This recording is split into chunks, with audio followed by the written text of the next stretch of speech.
میرے رسول پاک صلی اللہ تعالی علیہ وآلہ وسلم صحابہ کرام کو اس بابت بار بار ارشاد فرماتے. ایک دن حضور فرمانے لگے کہ مجھے تم پر ڈر ہے کہ پرانی امتوں کی بیماری کہیں تمہارے اندر بھی سرایت نہ کر جائے. یا رسول اللہ صلی اللہ تعالی علیہ وسلم، ایسی کون سی چیز ہے جس سے آپ کو بھی ڈر ہے، اور وہ کون سی بیماری ہے؟ بعض لوگوں نے یہ شاید سمجھا کہ وہ کوئی طاعون کا یا کوئی اور گہرا مرض ہے.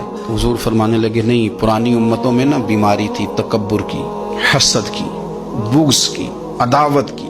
دل ایک دوسرے کے بارے میں سخت ہو گئے تھے. آپ کبھی پڑھے نا بنی اسرائیل والوں کو، فرعون کی فوجیں پیچھے لگی ہوئی ہیں، آگے دریا آ گیا ہے، جناب موسیٰ علیہ السلام حکم دے رہے ہیں کہ رب نے رستہ بنا دیا نکلو، لیکن ان کا اعلان ہے کہ چونکہ ہم اگرچہ آپ کے ماننے والے ہیں، اگرچہ سارے فرعون کو دشمن جانتے ہیں، پر 12 قبیلے ہیں، آپس میں چونکہ ہماری لڑائی ہے، ایک رستے سے نہیں گزریں گے، ہمیں 12 رستے چاہیے.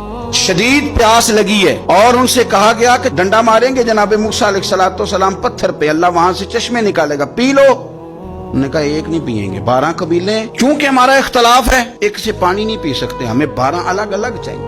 حضور فرمانے لگے وہ جو پرانی امتوں میں عداوتوں کی بیماری تھی، مجھے ڈر لگتا ہے وہ تمہارے بیچ نہ آ جائے.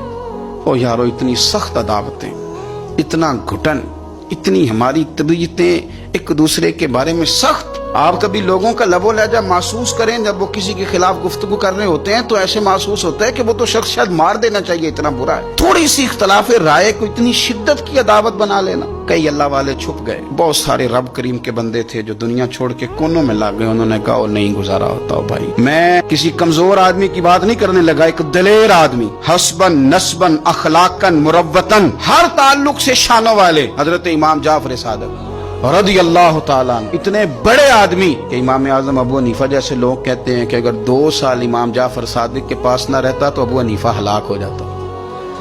امام جعفر صادق تربیت جب کی تو کن کی؟ امام اعظم کی، حضرت داؤد طائی کی، جناب سفیان ثوری کی. اور شاہ فرید الدین عطار فرماتے ہیں آخری عمر میں امام جعفر صادق نہ حجرے میں بند ہو گئے تھے، باہر نہیں آتے تھے. بس اسی کسے دیکھو جو نہیں جلا دے تے نہ کوئی ساڈا دردی حجرے میں. ایک دن حضرت سفیان ثوری نے منت کیا کہ ان کے بچوں کی، خدام کی، کہ حضرت سے کہو میں پرانا نوکر ہوں، مجھے تھوڑی زیارت کا موقع مل جائے، میری تو آنکھیں ترس گئی، کرم نوازی ہو جائے. تو حضرت کو جا کے عرض کی کہ سفیان ثوری منت کر رہے ہیں. آپ نے اجازت دے دی. حضرت سفیان ثوری اندر گئے تو درد سے کہا حضور آپ تو 2 جملے کہتے تھے تو دل بدل جاتے تھے. کتنے لوگ منتظر ہیں آپ کے کلمات طیبات کے لیے، زیارت مقدسہ کے لیے، اور آپ یوں گوشہ نشین ہو گئے. تو جگر گوش ہے رسول، نواز ہے رسول.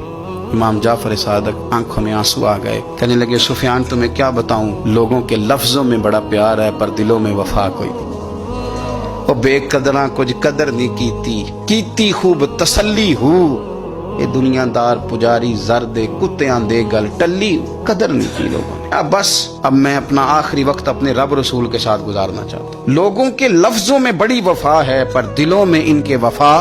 امام جعفر صادق جیسے لوگ چھپ گئے. ہم اپنے رویوں سے اگر ان چیزوں کو نکالیں گے، دلوں کو صاف کریں گے، تو بڑے بڑے قیمتی وجود ہیں جن سے ہمارا رشتہ قائم رہے گا. لیکن اگر حسد کی، عداوت کی، بغض کی یہ بھٹیاں جس طرح تپ رہی ہیں آج معاشرے میں، یہ تپتی رہیں، تو بڑے بڑے لوگ ہیں جو منظر سے ہٹ جاتے ہیں، مقابلہ نہیں کر پاتے لوگوں کی عداوتوں کا. رب کریم کا بندہ صاف دل ہوتا ہے، وہ حسد بغض عداوت کا مقابلہ نہیں کرتا، وہ کونے میں ہو جاتا. وہ کہتے میں اس دوڑ والا نہیں ہوں. اس لیے کہ اللہ کے بندے تلوار کے ساتھ، تو میں بڑی بات کرنے لگا ہوں اگر آپ کی سمجھ میں آ گئی تو، رب کے بندے تلوار سے تو لڑائی کر لیتے ہیں، پر منافق کے نفاق کے ساتھ مقابلہ کیسے کریں؟ وہ کس طرح اپنے آپ کو منافق بنائیں؟ وہ کس طرح کر کے اس جگہ پہ آ کے سازش کریں جہاں چھوٹے لوگ سازش کرتے ہیں، پھر وہ بچنے لگ جاتے ہیں. یہ دور ہی نکتہ چی ہے، کہیں چھپ کے بیٹھ جا، جس دل میں تو مکی ہے وہیں چھپ کے بیٹھ جا، پھر وہ لوگ نکل جاتے ہیں.